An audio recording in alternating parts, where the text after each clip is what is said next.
कैसे हैं आप सब। रसोई से चैनल पर आपका बहुत बहुत स्वागत है। चलिए गाइज, आज हम देखने वाले हैं कैसे डीएम अपनी डीएफ को पानी की चाह में खुद को मिटाए दे रहे हैं। कैसे मिटा रहे हैं अपनी डीएफ को पानी की चाह में डीएम इस समय। प्लीज़ डिवाइन गाइड करें, प्लीज़ राधा रानी गाइड करें। The fool, okay, the hermit, 4 of pentacle, 2 of pentacle, the magician, 8 of cups, 10 of cups, the tower. Guys, अगर आप मुझसे पर्सनल रीडिंग या गाइडेंस लेना चाहते हो तो आप मुझे 9520642716 नंबर पर व्हाट्सएप मैसेज कर सकते हो। तो चलिए देखते हैं कैसे डीएम खुद को खोए दे रहे हैं अपनी डीएफ को पाने की चाह में। गाइज, इस समय ये जो कार्ड निकला है द मैजिशियन का, ये कार्ड बता रहा है कि इस समय डीएम को इस समय कुछ भी सूझ नहीं रहा है। इस समय डीएम की अवेकनिंग पीक पर है और डीएम अगर सोच लें, अगर प्रण कर लें ना कि मेरे को ये चीज़ चाहिए तो चाहिए, तो फिर डीएम को कोई भी नहीं रोक सकता। इनकी थर्ड पार्टी भी नहीं, इनके कार्मिक्स भी नहीं, कोई भी नहीं। क्यों? अभी क्यों लगन लग गई इनको? आज तक क्यों लगन नहीं लगी? क्योंकि गाइज, ये जो द टावर का कार्ड है ये बता रहा है कि डीएम की लाइफ में उथल पुथल मची हुई है। इनकी फैमिली में उथल पुथल इतनी मची हुई है जिसकी कभी भी इन्होंने कल्पना नहीं की थी कि डीएफ से सेपरेशन के बाद इनकी लाइफ में ये सब घटित हो जाएगा। जो इन्होंने ऊंचे ऊंचे सपने बनाए थे, इनकी ईगो बहुत हाई थी, उस ईगो की इनकी डेथ हो रही है। इनके सब सपने बिखर चुके हैं। इनकी लाइफ में कुछ भी अच्छा नहीं चल रहा है। इनके कार्मिक, इनके थर्ड पार्टी इनको छोड़ कर जा रहे हैं, यानी ये अपने थर्ड पार्टी कार्मिक को रिलीज कर रहे हैं। और डीएफ जो है, डीएफ क्या है ये भी इनको समझ आ गई। थर्ड पार्टी कार्मिक्स इनके लिए क्या है ये भी इनको समझ आ गई।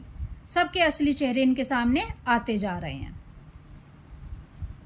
अभी तक डीएम बहुत कंफ्यूज थे, दो चीज़ों में स्टक थे। एक इनकी डीएफ और एक इनके थर्ड पार्टी कार्मिक।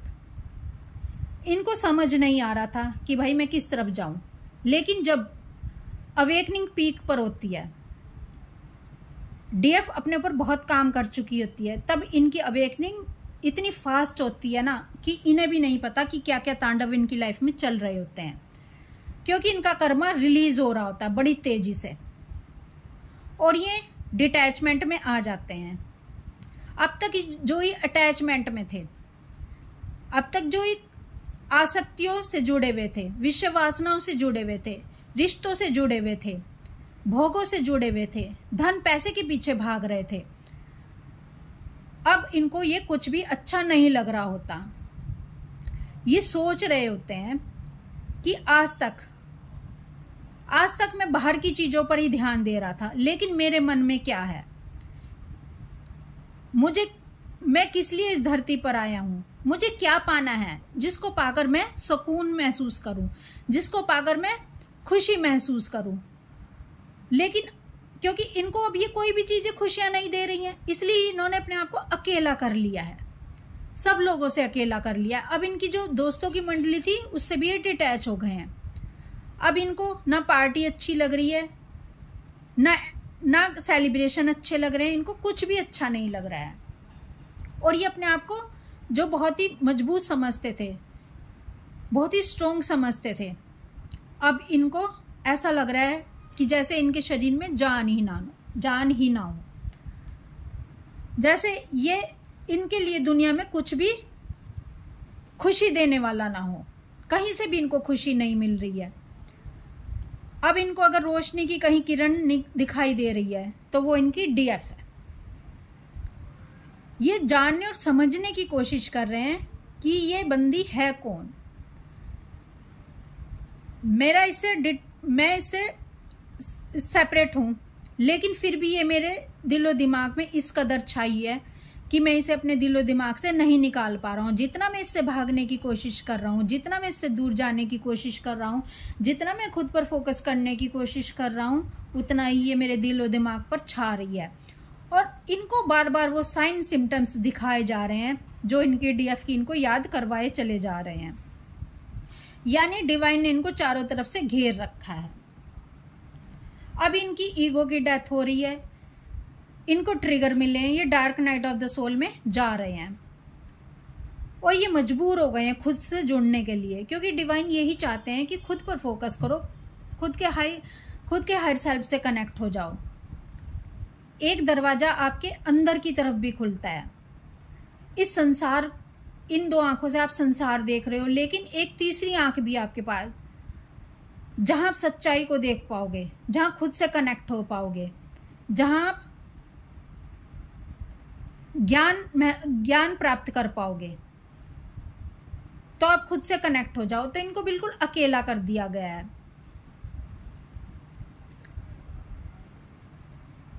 देखो गाइस, जब तक हम डिवाइन की प्राप्ति नहीं कर सकते, जब तक हमें धन का बल हो, यानी अपबल, तपबल, बाहुबल और चौथो बल है दाम, जब तक हम डिवाइन की प्राप्ति नहीं कर सकते। जैसे द्रौपदी जी ने महाभारत में, जब तक वो अपने पतियों के बल को सोचती रही कि ये मुझे बचा लेंगे, ठीक है, खुद के बल की अपेक्षा रखती रही कि मैं खुद को बचा सकती हूँ, या मेरे जो बड़े बुजुर्ग बैठे हुए हैं, मेरे गुरु बैठे हुए हैं, वो मुझे बचा लेंगे। जब तक वो उनकी कामना करती रही, किसी ने उनको नहीं बचाया। जब तक उन्होंने सारे बल छोड़ दिए और पूरी 100% एनर्जी से डिवाइन को पुकारा, जब तक हम जीरो कॉन्शियसनेस में नहीं जाएंगे, जब तक हम सरेंडर नहीं करेंगे, तब तक वो डिवाइन हमें नहीं मिलते। और जब द्रौपदी जी ने सारे बल छोड़ दिए और एक स्वर से उसे पुकारा परमात्मा को, जब वो 1 मिनट की देरी किए बिना भी द्रौपदी जी के पास आ गए और उनकी रक्षा की। तो उसी तरह से जब डीएफ ने अपने डीएम को पाने के लिए खुद को भी मिटा दिया, राख कर दिया, सारे बल छोड़ दिए और डिवाइन को सरेंडर हो गई, तभी डिवाइन की उनसे मर्जिंग होती है, यानी आत्मा और परमात्मा का मिलन होता है। उसी तरह से अब डीएम की भी ये कंडीशन आ गई है कि डीएम बहुत अकेले हैं। अगर इनका कहीं फोकस है तो वो डीएफ पर है, क्योंकि सारी एनर्जी इन्होंने समेट ली है चारों तरफ से। जहां से भी इनको उम्मीद थी कि ये मेरा अपना है, ये मेरा अपना है, सारी एनर्जी समेट कर कहाँ लगा दिए? डीएफ पर लगा दिए। और ये डीएफ पर जो एनर्जी लगाई है, यानी डीएफ और डीएम एक मोहरा है एनर्जी कलेक्ट करने का। जब हम सारी एनर्जी हर कहीं से खींचकर अपने डीएम और डीएफ पर लगा देते हैं, और ये इकट्ठी हुई एनर्जी, इस एनर्जी से ही हम ईश्वर को पुकारते हैं, चाहे वो डायरेक्ट पुकारें या इनडायरेक्ट पुकारें। देखो, या तो हम डिवाइन को डायरेक्ट चाह लें या इनडायरेक्ट चाह लें। अगर हम डिवाइन को डायरेक्ट चाहते हैं तब भी, और इनडायरेक्ट चाहते हैं, हम चाह तो डिवाइन को ही रहे होते हैं, क्योंकि वो जर्रे जर्रे में छुपा है। कोई भी ऐसी व्यक्ति, वस्तु, स्थान नहीं है जहाँ ईश्वर ना हो। तो डिवाइन क्या कहते हैं? अगर तुम किसी से सच्चा प्रेम कर रहे हो ना, तो वहां भी मैं तुम्हें मिल जाऊंगा, क्योंकि तुम उसे नहीं चाह रहे, तुम मुझे ही चाह रहे होते हो। तो बस ये जरिया होते हैं, एक दूसरे को चाहते हैं डिवाइन की प्राप्ति के लिए। जब सारी एनर्जी एक जगह झोंक देते हैं डीएम और डीएफ पर, यानी डीएम डीएफ पर और डीएम डीएफ पर, तो वो इकट्ठी हुई एनर्जी ईश्वर को बुला के ले आती है, ईश्वर की प्राप्ति करवा देती है।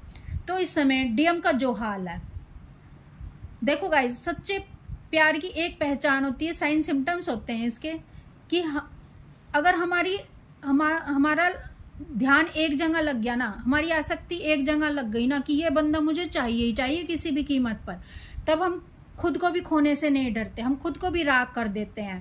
कहते हैं ना कि प्रेम गलियती सांकरिया में दो ना समाए, यानी जो चाह रहा है ना उसको खुद भी मिट जाना पड़ता है। एक ही बचेगा प्रेम में, दो नहीं बचते। तो अब डीएम ने खुद को भी खो दिया है, खुद को भी राख कर दिया है। अब डीएम को लग रहा है मैं कुछ बचा ही नहीं हूँ, मेरा कोई अस्तित्व ही नहीं है। और डीएफ को पाने की चाह में डीएम एक्शन लेने के लिए तैयार हैं। अब ये फियरलेस हो गए हैं, ये किसी से भी नहीं डर रहे हैं, कुछ भी खो जाए, कुछ भी हो जाए, डीएम अब डीएफ को पाकर ही रहेंगे। अब इनको कोई भी ताकत नहीं रोक सकती। आपने देखा होगा मीराबाई जी को, मीराबाई जी ने कितने कितने टेस्ट दिए हैं, कितनी कितनी परीक्षाएं दी हैं, संसार से लोहा लिया है, किसी चीज़ से डरी नहीं है, फियरलेस हो गई है, क्योंकि उसको उस एक को पाने के लिए, ये दिखाने के लिए कि मैं तुमसे सच्चा प्रेम करता हूँ।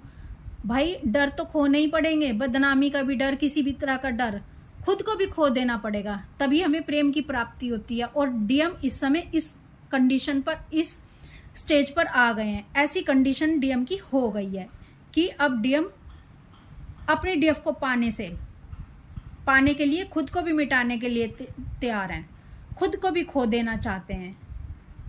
और अब डीएम डीएफ को पाकर ही रहेंगे। और यही सच्चा प्रेम है, यही ट्विन फ्लेम लव है, यही अनकंडीशनल लव है, यही वो प्रेम रस है जिससे परमात्मा की प्राप्ति की जाती है। और डीएम अब इस रास्ते पर आ चुके हैं।